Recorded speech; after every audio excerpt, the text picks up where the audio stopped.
Okay, so what we got today here is a BMW X5 2009. We've installed a original style rear camera on the number plate light, all on the original screen, as well as CarPlay and Android Auto on the original screen.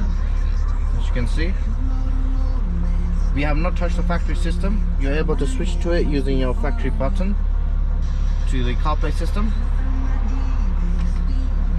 So you can see CarPlay running, fully wireless, so no wires required, or wireless, and you get it on your original screen.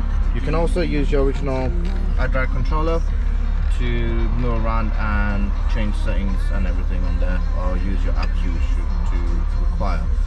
And also what we've done is the reverse camera. So when you put into reverse, you get the camera come up, and also you get support for moving guidelines. It will be car dependent if your car will have it.